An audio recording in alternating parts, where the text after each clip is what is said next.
Hola, buenas tardes. Mi nombre es Diana Marcela Torres. Hoy voy a hablar sobre la gestión de nómina y normatividad laboral. La nómina es el documento que detalla los pagos y deducciones de cada trabajador, regulado en Colombia por el Código Sustantivo del Trabajo y las leyes complementarias.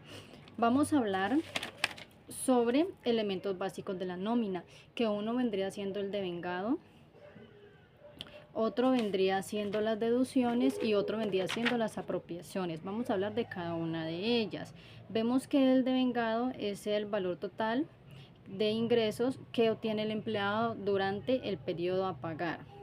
Incluye el salario básico, horas extras, recargos diurnos, recargos nocturnos, festivos y dominicales. Esto incluye el devengado. Ahora vamos a hablar sobre las deducciones. Y las deducciones son los valores que se descuentan al empleado de su nómina. Los valores que se vendrían a descontar y los aportes que se descuentan, que vendría siendo la salud y la pensión, el fondo de solidaridad pensional, retención de la fuente, libranzas y embargos judiciales. Es el dinero final que recibe el colaborador. Sería la deducción, dinero final que recibe el colaborador, o sea que es el neto a pagar. ¿Entre qué? Entre el devengado, digamos, el salario mínimo legal vigente está en 2 millones de pesos, sacando las deducciones, se estaría pagando el valor neto por 1.750.000 pesos. Ahora vamos a hablar sobre las apropiaciones y ellas son las que son los valores que deben de pagar las empresas. Entonces, vamos a mirar que esas apropiaciones son las deducciones que se le saca a cada empleado pagadas entre empleador y empleado, que una vendría siendo la seguridad social que ella contiene, salud, pensión y riesgos laborales. En la salud se pagaría un 12.5%, que el empleador debería pagar un 8.5% y el empleado aportaría un 4%. Vamos a hablar de la pensión, que la pensión sería un 16% sobre el salario base y vendría pagando el 12% el empleador y vendría pagando el empleado un 4%. Los riesgos laborales iban asumidos por completos por la empresa, dependiendo de la clasificación de riesgo laboral, que vendría siendo el riesgo 1, que es un riesgo mínimo, el riesgo 2, que es un bajo, el 3, que es un medio, el 4, que es un alto, y el riesgo 5, que es un riesgo máximo. Ahora vamos a hablar sobre las provisiones. Ellas son las reservas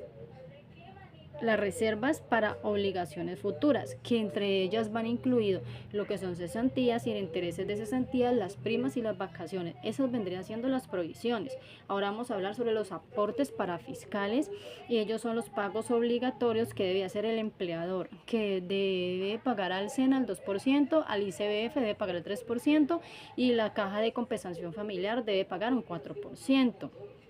Ahorita vamos a tomar otro punto, y es las causas de desvinculación. Entonces vamos a hablar sobre una causa justa provocada por un empleado, y viene siendo una falta grave, como puede ser indisciplina, fraude, incumplimiento, falta sin justificación, ¿sí? Y esto requiere una comunicación escrita, motivada y con pruebas. Acordémonos que para nosotros hacer un despido con una justa causa, siempre debe ir por delante el motivo y las pruebas del porqué, que hayan las pruebas para poder hacer una desvinculación.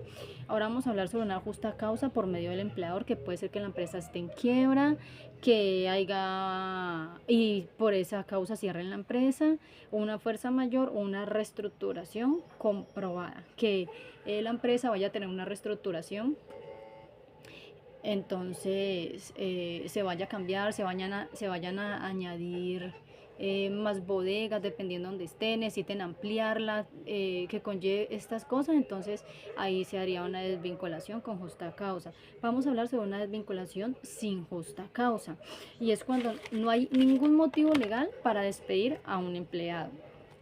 Pero esto conlleva una causa. Cuando hacemos una desvinculación sin justa causa, debemos tener en cuenta que hay que indemnizar al trabajador. Entonces, para ese pago de indemnización son 30 días de salario por un año. Si el trabajador lleva más de un año, entonces serían 20 días de pago de más por año adicional.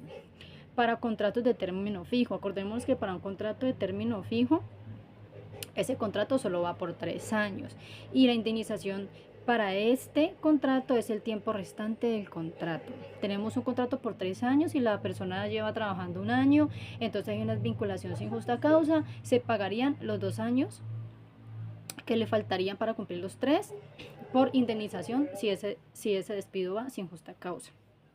Vamos a hablar del procedimiento correcto de desvinculación de un empleado. Primero se hace una notificación escrita, motivada y firmada, el cálculo preciso de la liquidación final, que vendría siendo, si hay algún salario pendiente, vendría siendo la prima, vendría siendo las vacaciones, intereses de cesantías y cesantías.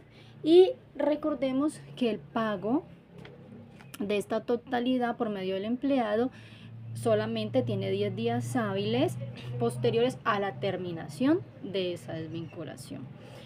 También se entregaría el certificado laboral y el certificado de desvinculación de seguridad social.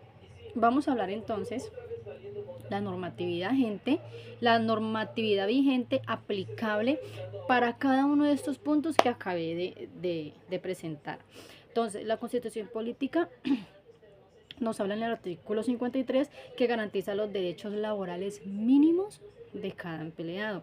El Código Sustantivo del Trabajo nos habla sobre la norma base de la contratación, de los salarios, de las prestaciones y la determinación. Y la Ley 50 de 1990 nos regula horas extras, dominicales y festivos.